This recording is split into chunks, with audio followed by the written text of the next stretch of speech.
un programa para toda la familia, donde tocaremos temas de salud, familia, actualidad, juventud y Biblia, porque tú nos inspiras. Por una TV blanca con más música y menos violencia. Acompáñanos y conéctate con nosotros desde cualquier lugar a través de Zoom, porque algo Dios va a hacer, Dios va a hacer.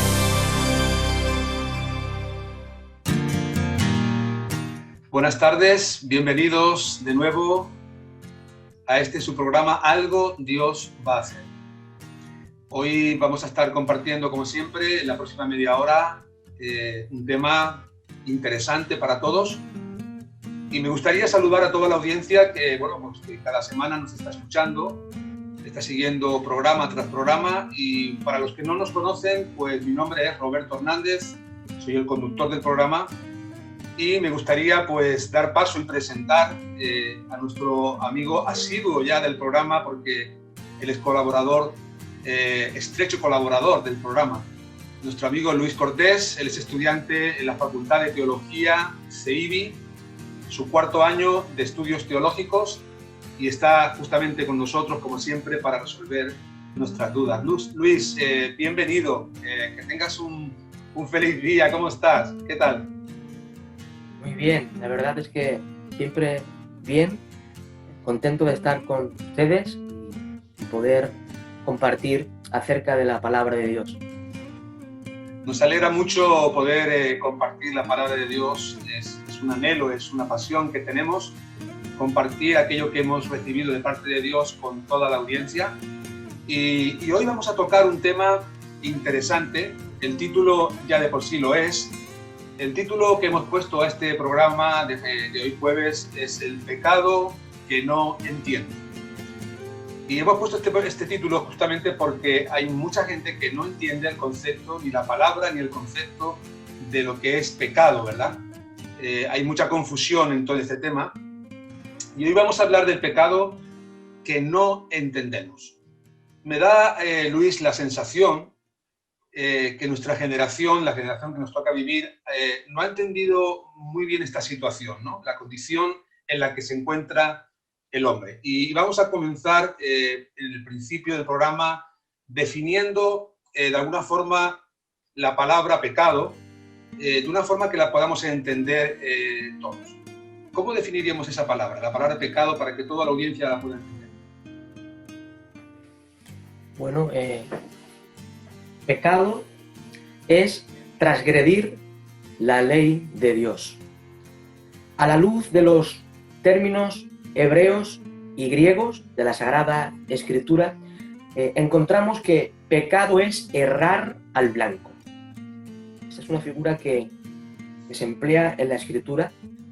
Es como una diana donde uno tira la flecha y yerra. Es errar al blanco. Y luego en la Escritura el pecado es interpretado como iniquidad, ofensa, maldad, rebelión, andar fuera de la ley y la voluntad de Dios. Y hay un texto que encontramos en el Nuevo Testamento, concretamente en la primera epístola del apóstol Juan, en el capítulo 3 y versículo 4, en donde dice así la Sagrada Escritura: todo aquel que comete pecado infringe también la ley, pues el pecado es infracción de la ley. Es interesante toda esta manera de ilustrarnos, ¿verdad? Una palabra tan desconocida para muchos. Pero verdaderamente esta forma que nos has explicado de errar al blanco, creo que es una de las cosas que se les va a quedar grabado a la audiencia en esta tarde, porque creo que todos nos sentimos que hemos errado y hemos fallado al blanco, o sea, no hemos actuado correctamente delante de Dios. Más bien hemos tendido eso, ¿no? a vivir nuestro propio concepto en la vida y dejando a un lado a Dios.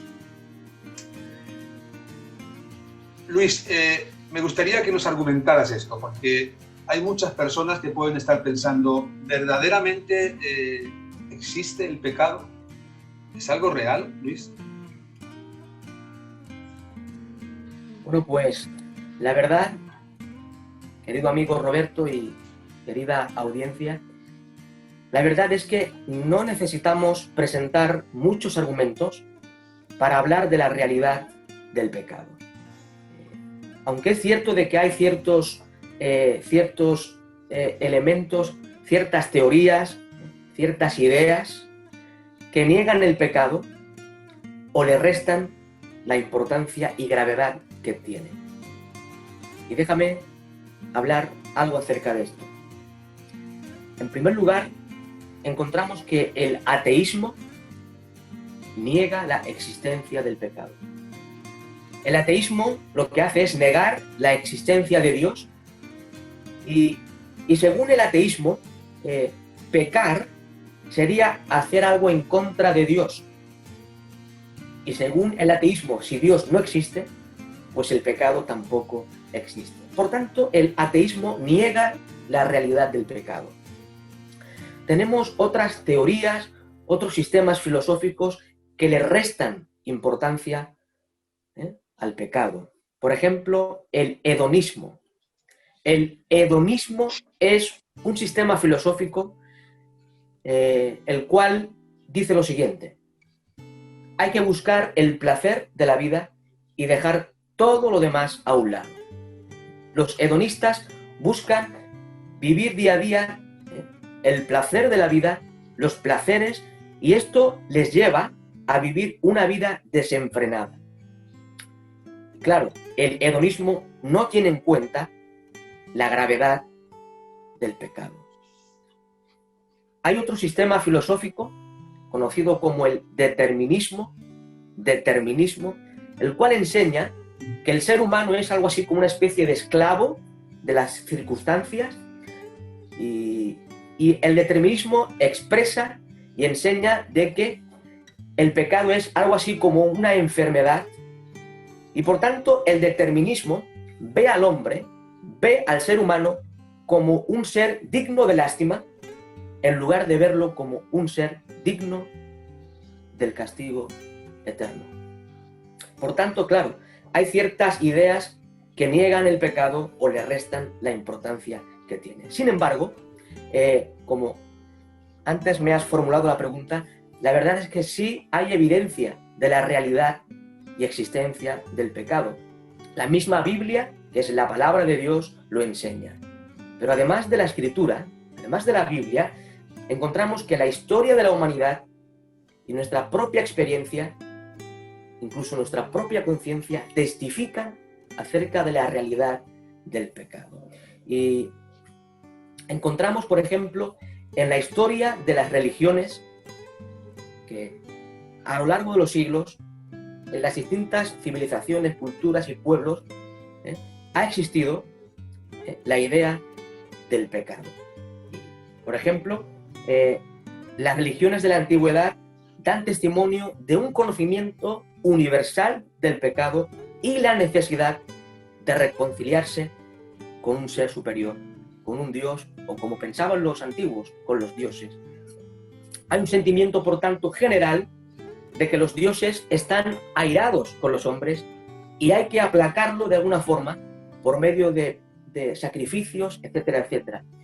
Por tanto, cuando analizamos la historia y vemos el pensamiento y la forma de vida de los pueblos de la antigüedad, observamos que en las distintas religiones del mundo antiguo existía la idea del pecado. Ellos veían de que habían fallado a Dios y que necesitaban reconciliarse con Dios, quizás por medio de sacrificios y otros rituales. Esto en el pensamiento pagano, claro, pensamiento pagano. Incluso un hombre muy ilustre llamado Séneca, este gran político y filósofo, dijo lo siguiente: todos hemos pecado. Y es interesante notar que Séneca era un pagano. Él no era cristiano, pero él entendía, él comprendía que el pecado era una realidad en la experiencia del ser humano. Incluso hay un proverbio muy antiguo, un proverbio chino, que dice algo así: hay dos hombres buenos, el uno está muerto y el otro no ha nacido aún. entonces entendemos, observamos que la Biblia, la historia humana y nuestra propia experiencia testifican acerca de la realidad del pecado. Qué hermoso poder comenzar a tener conciencia, ¿no?, de la situación en la que nos encontramos. Y parece como que el pecado sea algo externo, que no nos afecta a nosotros en nuestro diario vivir, pero a lo largo del programa vamos a ir viendo, ¿verdad?, las consecuencias del pecado y en qué áreas nos afecta, y vamos a intentar reconducir nuestra vida para volvernos a Dios y tratar de agradar a Dios en lugar de desobedecerlo, ¿verdad? ¿En qué momento, Luis, el pecado irrumpe en la historia de la humanidad? Y sobre todo me gustaría que nos explicaras por qué causa aparece el pecado en el mundo. Esa es una pregunta que creo que todos en algún momento de nuestra vida nos la hemos planteado. Con respecto al origen del pecado, los filósofos, los pensadores y de forma especial los teólogos han indagado, han discutido, han investigado acerca de este tema. Según la Escritura, la Biblia, el pecado se originó con un ángel de elevado rango, un querubín. Y esto lo podemos leer en el libro del profeta Isaías, en el capítulo 14, y en el libro del profeta Ezequiel, capítulo 28. Ahí se nos narra la caída de Satanás. Satanás, este ángel de elevado rango, concretamente un querubín, también él fue el que pecó, podríamos decir, para que todos nos entiendan, por primera vez. Con Satanás se originó el pecado. El pecado, por tanto, comenzó con Satanás antes de la creación del ser humano, antes de la caída del hombre. Sin embargo, aunque el pecado se originó con Satanás antes de la creación del hombre, sin embargo, a la luz de la Biblia, encontramos que el pecado entró en el mundo y entró en la experiencia humana a través de un hombre. Y quiero citar un texto que encontramos en la carta de Pablo a los romanos, en el capítulo 5 y versículo 12. Dice así la palabra de Dios: por tanto, como el pecado entró en el mundo por un hombre, y por el pecado la muerte, así la muerte pasó a todos los hombres, por cuanto todos pecaron. Por tanto, vuelvo a decir de que aunque el pecado se originó con Satanás antes de la creación del hombre, sin embargo, el pecado entró en el mundo y en la propia experiencia humana a través de un hombre, que es Adán. Tanto Adán como, en este caso, su compañera Eva, tomaron esa decisión de forma voluntaria, dado que Dios les dio ese libre albedrío para poder decidir. Y el hombre y la mujer, de alguna forma, quisieron aparentemente buscar una libertad de decisión, poder decidir por ellos mismos y considerar ellos mismos lo que estaba bien y lo que estaba mal. De alguna forma procuraron independizarse de Dios sin reparar, ¿verdad?, en las consecuencias. Con esta decisión, Luis, que tomaron podemos decir, nuestros primeros padres, allí en el huerto del Edén, con esta decisión, ¿ganaron algo o realmente lo perdieron todo?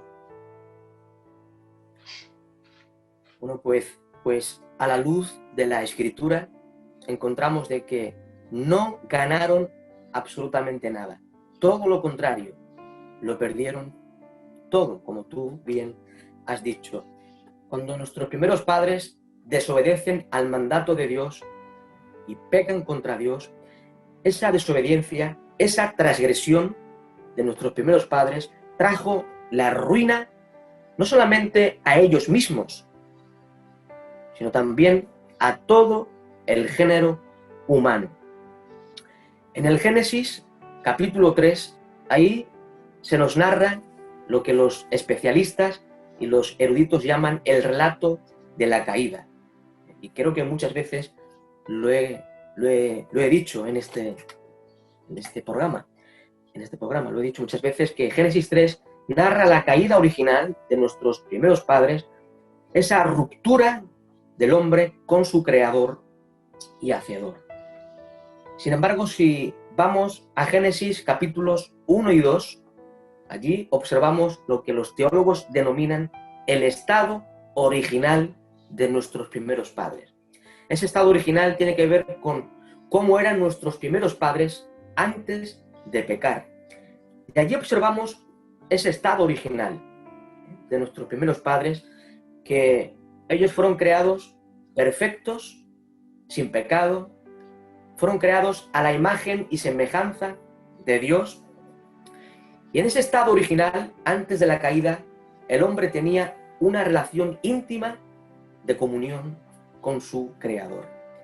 Sin embargo, tras pecar, nuestros primeros padres, esa comunión que tenía el hombre con Dios quedó dañada, quedó prácticamente rota, y el pecado puso una barrera entre el Dios Santo y el hombre pecador. Y además Dios expulsó a nuestros primeros padres del Edén y de su amistad. Qué tremendo. Vista esta historia contada como nos la estás contando, que realmente es como la palabra de Dios la expresa, y animo a que la audiencia pueda comprobarlo y abra las Escrituras, y abran sus Biblias y puedan leer el relato bíblico, nos aclaran muchas cosas, ¿verdad? De por qué estamos como estamos y por qué suceden las cosas que suceden, ¿verdad? Siempre hay una consecuencia detrás que tiene que ver con nuestra condición caída, ¿verdad? Que no es la voluntad de Dios, ¿verdad? La voluntad de Dios es que tuviéramos justamente esa relación estrecha, íntima, personal, continua con Él, pero el pecado, una de las cosas que rompe, ¿verdad? Es esa relación perfecta con nuestro Creador, con Dios. Hay personas que pueden decir, Luis, yo no estaba en ese momento. Esto es una pregunta que todo el mundo alguna vez se hace, y quizás sea más que una pregunta, una excusa. Yo no estaba en ese momento, no fui yo el que pequé contra Dios, por lo tanto, no tengo que sufrir las consecuencias del pecado de otras personas. La pregunta que surge de este pensamiento, Luis, es: ¿el ser humano nace ya en pecado o se convierte en pecador en el momento que peca por primera vez?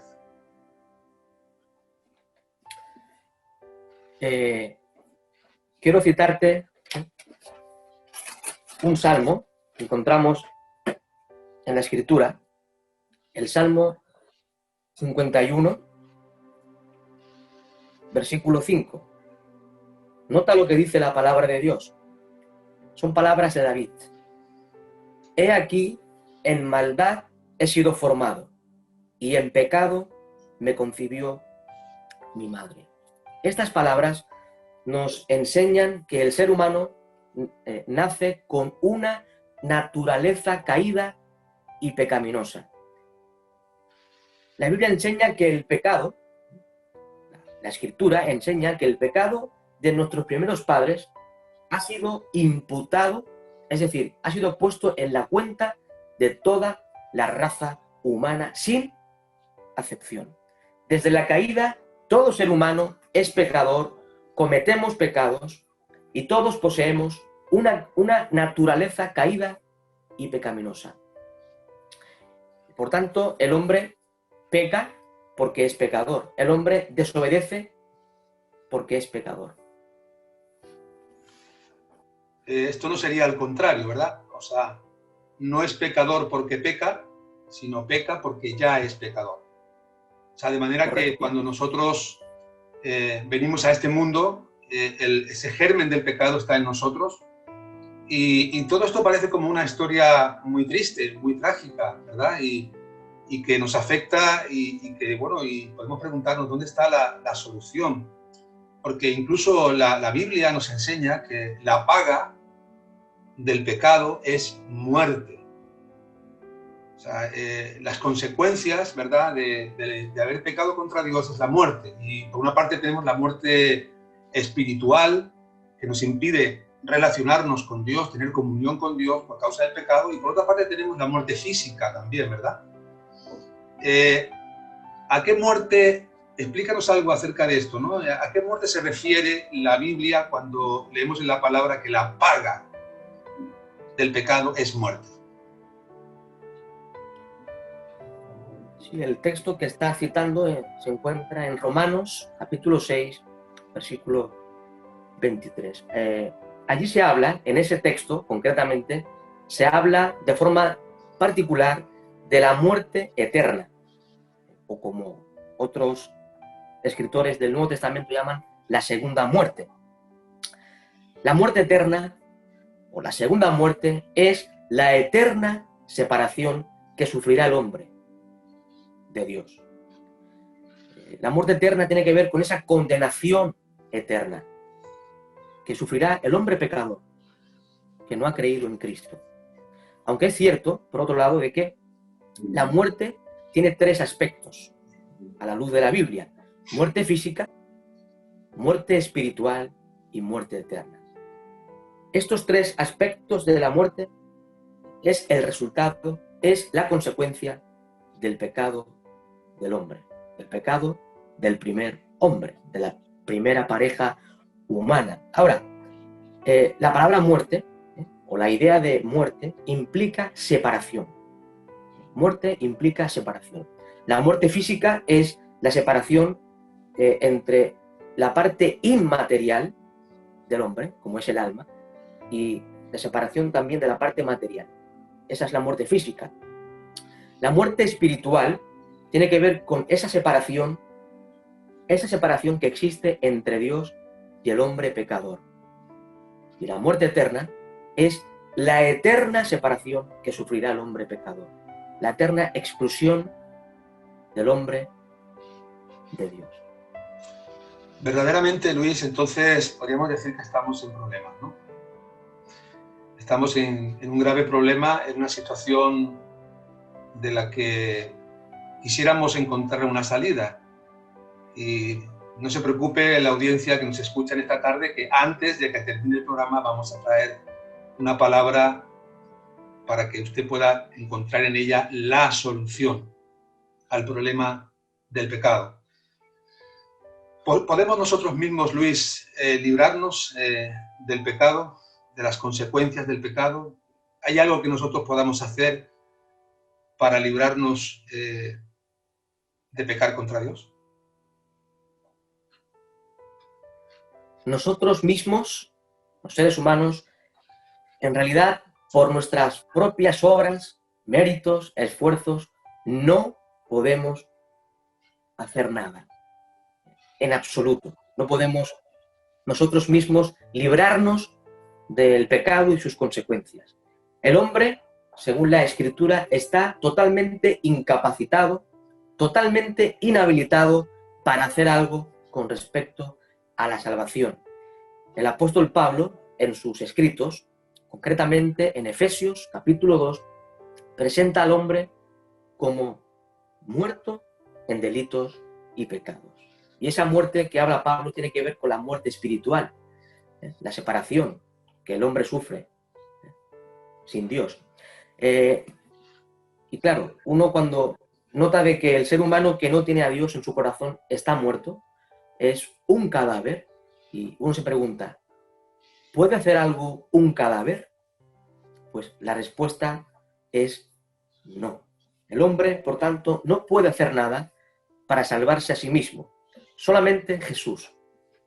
Esa es la buena noticia que nos enseña la Escritura. Solamente Jesús, el Hijo de Dios, puede salvar y librar al ser humano. Muy interesante y bueno, aquí comenzamos a traer la respuesta, la salida, ¿verdad? A esta palabra que hemos comenzado definiendo como errar al blanco, desobedecer la ley de Dios, desobedecer la voluntad de Dios. La Biblia es clara, hemos leído que la paga del pecado es muerte, pero la Biblia no se queda ahí, sino también este mismo versículo que hemos mencionado, la segunda parte nos expresa que así como la paga del pecado es muerte, dice que más la dádiva de Dios es vida eterna en Cristo Jesús. Háblanos un poco brevemente, Luis, acerca de esa dádiva de Dios. Bueno, la dádiva de Dios tiene que ver con el regalo de Dios, con ese don de Dios, un don inmerecido que el ser humano no merece. Y ahí encontramos otro elemento, otra verdad fundamental que encontramos en la Escritura, que es la gracia de Dios. Es uno de los atributos de Dios. Y la gracia de Dios tiene que ver con ese regalo que Dios da al hombre, aun cuando el hombre no lo merece. En realidad, el ser humano, el hombre pecador, merece la condenación eterna. Porque ha pecado contra Dios, ha transgredido la ley de Dios. Sin embargo, Dios, en su infinita gracia y amor hacia el hombre, Dios le da un regalo que el hombre no merece. Por tanto, esa dádiva tiene que ver con el regalo de Dios, con la vida eterna. Y hay un texto que encontramos en Juan capítulo 5 y versículo 24. Dice así: de cierto os digo, el que oye mi palabra y cree al que me envió, tiene vida eterna, y no vendrá a condenación, mas ha pasado de muerte a vida. Por tanto, cuando Dios nos da ese regalo, esa salvación, encontramos de que el hombre pasa de muerte a vida, de condenación a salvación. Y esto implica también muchas cosas, que no tenemos tiempo. Cuando somos salvos, obtenemos el perdón de todos nuestros pecados. Y además también somos justificados ante Dios. Somos declarados justos ante el Dios Santo. Y por tanto, ya no hay condenación para el que está en Cristo Jesús, según nos enseña la Escritura. Qué hermosa noticia, verdaderamente es una muy buena noticia. Estaba pensando, ¿habrá alguien que se libre del pecado o realmente la Biblia enseña que todos, sin excepción, somos pecadores, Luis? Pues mira, hay un texto claro que está en la carta de San Pablo a los Romanos, en el capítulo 3 concretamente, quisiera leerlo. Romanos capítulo 3, versículo 23. Nota lo que dice la Biblia. Por cuanto todos pecaron y están destituidos de la gloria de Dios. Todos los seres humanos hemos pecado contra Dios. Pecamos contra Dios. Somos pecadores. Y el ser humano que no tiene a Jesús en su corazón está destituido de la gloria de Dios. Y solamente cuando el hombre cree en Cristo, según la teología paulina, cuando el hombre cree en Cristo, es declarado justo ante el tribunal de Dios. Fíjate que la Biblia nos enseña y nos dice que Dios es luz, ¿verdad? Y cuando nosotros andamos en pecado, andamos en tinieblas. Y mucha gente no quiere venir a la luz para que sus obras no sean reprendidas. No quieren corrección de Dios, no quieren cambiar, no quieren acercarse a Dios para dejar de pecar contra Dios. Y es importante entender que para algunas personas la palabra pecado quizás sea como una especie de fastidio, ¿verdad? La entienden como una prohibición, algo que les prohíbe hacer todo lo que les apetece hacer, todo lo que ellos quieren hacer. Cuando son confrontados con la Biblia, con la palabra de Dios, se dan cuenta de que actuar de esa manera les aleja más y más de Dios. Podemos decir, Luis, afirmar categóricamente que Dios aborrece el pecado, pero sin embargo ha dado muestras de que ama al pecador. Bueno, la Sagrada Escritura nos enseña de que Dios es un Dios infinitamente santo, infinitamente justo, que aborrece el pecado. Dios detesta el pecado. Dios castiga el pecado, porque Él es un Dios santísimo y justo. Sin embargo, aunque eso es una verdad bíblica, encontramos, por otro lado, otra verdad bíblica que está en armonía con toda la Escritura. Encontramos de que Dios ama al ser humano. Y hay un texto enormemente conocido que es Juan capítulo 3, versículo 16. De tal manera amó Dios al mundo que ha dado a su Hijo unigénito para que todo aquel que en Él cree no se pierda, mas tenga vida eterna. Por tanto, encontramos el amor de Dios, lo encontramos en la muerte de Cristo en la cruz. La Escritura dice de que Dios es amor, en esencia, pero también encontramos el amor de Dios de una forma especial manifestado en la muerte de nuestro Señor y Salvador Jesucristo en esa cruz. Si alguien quiere ver de forma gráfica el amor de Dios, que mire a la cruz de Cristo, porque Cristo estaba muriendo por nosotros que éramos pecadores y enemigos de Dios, pero aún así Dios muestra su amor en que Cristo murió por nosotros. Qué buena aclaración, Luis. Agradecemos mucho tu intervención, siempre tan oportuna, tan acertada. Y verdaderamente estamos llegando, como siempre, ¿verdad?, a la culminación del programa. Y yo sé que han quedado cosas que aprender acerca de este tema. Quizá más adelante podamos hacer algún otro programa hablando y expresando con más amplitud este tema.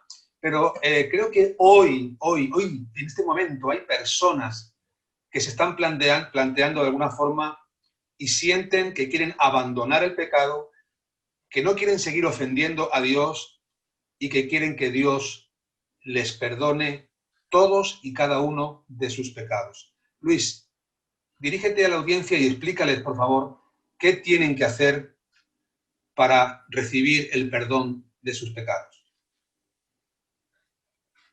Muy bien. Esta respuesta que voy a dar, creo que en casi todos los programas que yo he compartido, pues lo he dicho. Y no es por ser repetitivo, simplemente es por enseñar la verdad que enseña la Escritura. Como diría el apóstol Pablo, al carcelero de Filipos, en ese pasaje que nos narra Hechos, capítulo 16, versículo 31, el apóstol San Pablo dijo a este hombre: cree en el Señor Jesucristo y serás salvo. Por tanto, la Escritura nos enseña que el que cree en Cristo, el que entrega su vida a Cristo, el que confía en Cristo y lo acepta en su corazón y lo reconoce como su único Salvador, al instante, ese hombre, esa mujer, tiene salvación y vida eterna. Y ya no vendrá condenación, porque ha pasado de muerte a vida. Amigo, amiga que nos estás viendo en esta tarde, este es el tiempo en el que el Señor te ofrece esa salvación que Él ganó por ti en la cruz del Calvario. Y solamente creyendo, como nos explica nuestro amigo Luis, puedes recibir el perdón de tus pecados. Es un día decisivo. Yo sé que a veces cuesta, ¿verdad?, rendir el corazón a Jesús. Pero pienso que es lo más acertado que podrías hacer en esta tarde, entregar tu vida de una vez y para siempre al Señor Jesucristo. Ahora sí nos tenemos que despedir, recordarles a la audiencia que cada jueves estamos aquí con un programa diferente, pero tratando siempre la perspectiva bíblica acerca de cada tema. Saben ustedes que pueden encontrar este y otros programas en nuestro canal de YouTube. Allí pueden copiar el link, enviarlo a otros amigos, a sus familias, y también pueden suscribirse para recibir el programa cada jueves en sus teléfonos móviles en sus ordenadores y de alguna forma directamente a sus corazones. Luis, gracias por estar con nosotros. Como siempre, un placer tenerte con nosotros y decirte que te encomendamos para otro próximo programa en el que podamos seguir hablando con nuestros amigos, ¿verdad? Con la audiencia. Así que te pido que aproveches para despedirte de todos ellos. Bueno, pues, como siempre digo, es un gran privilegio poder compartir la palabra de Dios y un saludo cordial y un abrazo a todos los que ven este programa. Saludos. Amigos, hasta el próximo jueves. Ya saben que siempre les digo que ante las situaciones difíciles, adversas de la vida, ante los problemas, ante el sufrimiento que pueda usted sentir en su corazón, confíe siempre en Dios, porque algo Dios va a hacer. Hemos llegado al final de nuestro programa Algo Dios va a hacer, recordándoles que pueden conseguir esta y otras ediciones en nuestra página web www.restauracionyvidabadalona.com. Se despide de ustedes en la conducción y dirección el pastor Roberto Hernández, en el enfoque bíblico Luis Cortés y en la producción su servidora Vanessa Montes. Será hasta la próxima. Porque algo Dios va a hacer.